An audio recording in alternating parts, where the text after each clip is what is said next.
Mas eu tenho aqui uma notícia bombástica, Débora Alfano e Pablo Ribeiro. A notícia bombástica é o seguinte: é o verdadeiro diálogo travado entre o presidente Jair Bolsonaro e o senador Jorge Cajuru, que não foi aquele divulgado pelo senador Jorge Cajuru. Aquele diálogo é fake, é uma montagem de uma voz que pode ser a do senador Jorge Cajuru, mas que não é a voz do presidente Jair Bolsonaro. Aquilo é uma mentira, não é verdade. O senador faltou com a verdade. Eu ainda não consegui o áudio para poder passar aqui, eu vou ler o trecho da conversa do presidente Jair Bolsonaro com o senador Cajuru. Começa assim: Cajuru, diga, presidente, você viu que o percentual de pacientes graves com Covid com menos de 40 anos agora ultrapassou a casa dos 50%? Sério, presidente? Disse o Cajuru. Sério. E mais de 30% dos pacientes graves internados não têm comorbidade. Mas então, presidente, aquilo que o senhor dizia de que as pessoas devem sair de casa deixando isoladas apenas os idosos e com comorbidade não vale mais? Pois é, senador Cajuru. Temos que mudar o foco para uma atuação no tocante ao combate à Covid. A prova de que é o presidente é no tocante ao combate à Covid. E o Cajuru diz: presidente, o que o senhor pretende mudar? E o presidente responde: primeiro, que só vou aparecer de máscara agora. E vou sempre mostrar que nas mãos carrego comigo um tubinho de álcool em gel. Nossa, presidente, mudança importante essa. E o presidente continua: mas há mais. E o senador: o que mais, presidente? E o presidente: vamos parar, e eu principalmente, de falar em tratamento precoce. Isso não funciona. O ministro Marcelo Queiroga me mostrou alguns estudos de instituições sérias que deixam claro que eu estava enganado. E eu estava enganando, de certa forma, a sociedade, ainda que involuntariamente. Nossa, presidente, quanta mudança! O que aconteceu? E o presidente responde: comecei a ler um pouco mais, recorrendo a fontes confiáveis e a ouvir quem entende. Parei de escutar o 01, o 02 e o 03 e não falo mais com o Olavo de Carvalho. Não quero mais ser chamado de negacionista. Aí o senador Cajuru: não exagera, presidente. O senhor fez um trabalho incrível na distribuição do auxílio emergencial. Mais de 60 milhões de pessoas receberam. E o presidente Bolsonaro responde: foi bacana mesmo, mas nós só chegamos naquele valor de R$600 por interferência do Congresso. A ideia original era dar apenas 200 paus. Não acho que o presidente diria paus, né? Diria reais. Mas, enfim, talvez seja um erro de transcrição. Cajuru responde: importa é que saiu 600, presidente. Teve gente que recebeu 1.200. E o presidente Bolsonaro: pois agora vamos fazer o mesmo com a vacina. Que bacana, presidente. E o presidente Bolsonaro: e eu queria que o senhor mandasse o recado para aquele B do senador Randolph. Aí você vê que é autoria mesmo. Que recado, presidente? Eu vou pegar o avião e sair em reunião com os presidentes dos 10 maiores laboratórios do mundo. Quero achar vacina onde quer que ela esteja e quero levar comigo uma comitiva. Se o senador Randolph não estiver na comitiva, vou sair na porrada com ele. Olha, presidente, então eu vou divulgar esse diálogo. Pode divulgar. E não, o senador Cajuru não divulgou esse diálogo. Esse diálogo aqui, travado entre um presidente da República de um país como o Brasil, que só pode ser um diálogo desse tipo, e um senador da República, esse diálogo aqui combina mais. Não é possível que o diálogo travado seja aquele que foi divulgado. Está na cara que aquilo só pode ter sido uma montagem, né? Um presidente da República ligando para um senador dizendo que tem que mudar o foco da CPI, que tem que botar ministro do Supremo no impeachment. Aquilo ali é diálogo de Lilliput, né? Aquela ilha para onde foi o Gulliver, né? Os liliputianos pequenininhos que são, eles gostavam de exibir autoridade, poder e tal. Não é possível que aquele diálogo traduzisse o presidente de um país que tem a 12ª maior economia do mundo, né? Claro, quando ele assumiu estava entre as 10, agora já é a 12ª, mas não é possível, não combina. É evidente que esse diálogo que eu mostrei aqui agora tem muito mais adesão. Então, é importante que a gente leve a sério isso aqui, olha, é isso. E cada vez mais este presidente aqui vai ficar aparente. É esse presidente que a gente tem. Não é aquele que aparece no Diálogos de Cajuru, né? Aquilo ali é fake. Este aqui é o verdadeiro. Quisera eu que isso fosse absoluta verdade e que eu estivesse trazendo aqui realmente esse furo jornalístico, né? Mostrando que o senador Cajuru mentiu ao distribuir para a imprensa divulgar o diálogo do presidente, fora o absurdo que é gravar o presidente da República, né?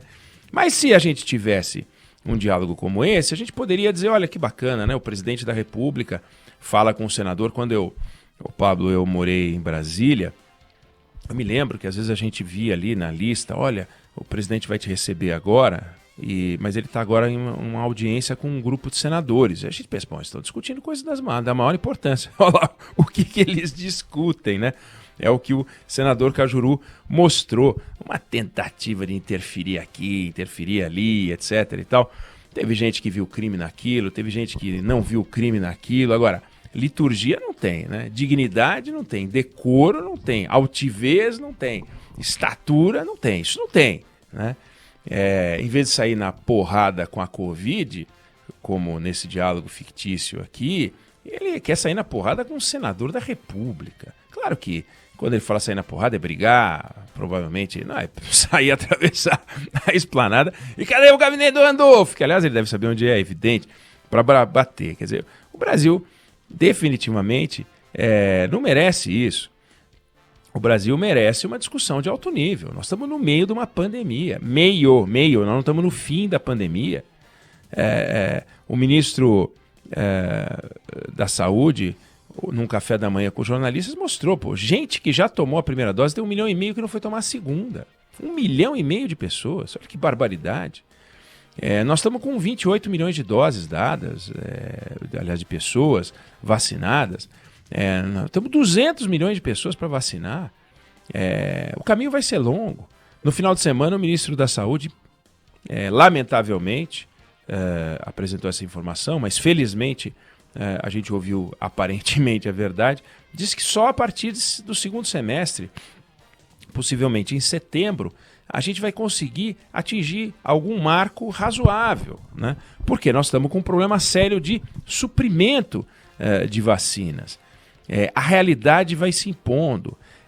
Então, é um momento que exige liderança, que exige dedicação, que exige um presidente preocupado com o Brasil, não um presidente preocupado, sabe, em brigar com a Covid, brigar com os fatos, aliás, negar a Covid, né, e brigar com os fatos.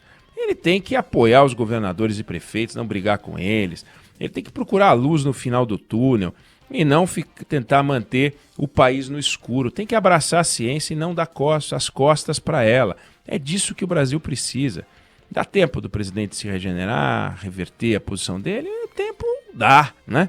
A gente não vê vontade nenhuma. Ele vai, faz um gestinho aqui de uma reuniãozinha ali com os integrantes de outros poderes, cria uma comissão não sei das quantas e depois volta a ser esse personagem do telefonema do Cajuru. Quer dizer, este telefonema que ele poderia dar para o Cajuru não aconteceu. É terrível imaginar que o presidente não vê os fatos, né? Não vê que mais da metade das pessoas internadas em estado grave tem menos de 40 anos.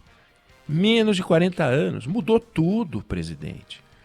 30% dos pacientes graves sem comorbidade. Cadê aquele discursinho que o senhor prega, seus filhos pregam? O deputado Eduardo Bolsonaro, numa baboseira retumbante, colocou no Twitter o absurdo dizendo que lockdown é o oposto de isolamento social, porque as pessoas ficam em casa como se ficassem num estádio de futebol, 40 mil pessoas. Ficam em casa e ali passam a Covid umas para as outras. É uma tolice tão grande que o Twitter foi lá e colocou um selo dizendo que a informação não tem fundamento. É um absurdo que eles se reúnam para falar tanta bobagem, né? E que espalhem tanta bobagem nas redes sociais, e a quantidade de pessoas que acaba sendo atingida por isso e influenciada por isso, porque são pessoas influentes. não se curvem aos fatos. É impressionante como não se curva aos fatos. Claro, quando o Eduardo Bolsonaro vai surfar na Tailândia, né, ele sabe que a Terra é redonda, né, que faz a curvinha assim, mas se comporta nas declarações como se isso fosse uma bobagem, como se a Terra fosse plana, né? Isso é realmente uma atitude anticientífica. Por quê? Porque o Dória apoia, porque o governador do PT apoia, porque o governador Tucano apoia. Então, eu tenho que ser diferentinho. Então, eu posso falar bobagem anticientífica porque eu preciso ter um espaço em 2022. É uma visão tacanha. Eduardo Bolsonaro, Carlos Bolsonaro, Flávio Bolsonaro, um vexame atrás do outro nas declarações que dão. E o presidente, agora flagrado nesse momento liliputiano, nesse momento em que o grande líder, aquele de quem a gente espera uma resposta, um caminho, com seu cajado, conduzindo a sociedade para o caminho certo, fica ali tentando fazer pequenas conspiratas aqui e ali. Tenho dúvidas se tem crime ali, mas tem a revelação terrível de que vai ser duro a gente ter esperança numa reversão do seu comportamento, do seu temperamento, não vem ao caso, mas pouco importa qual é o temperamento dele, mas do seu comportamento liderando e não confrontando, reunindo e não dividindo, que é o grande problema hoje do Brasil. A gente precisa de união. Se o presidente da República, que é o presidente de todos nós, não cuida da união, quem é que vai cuidar?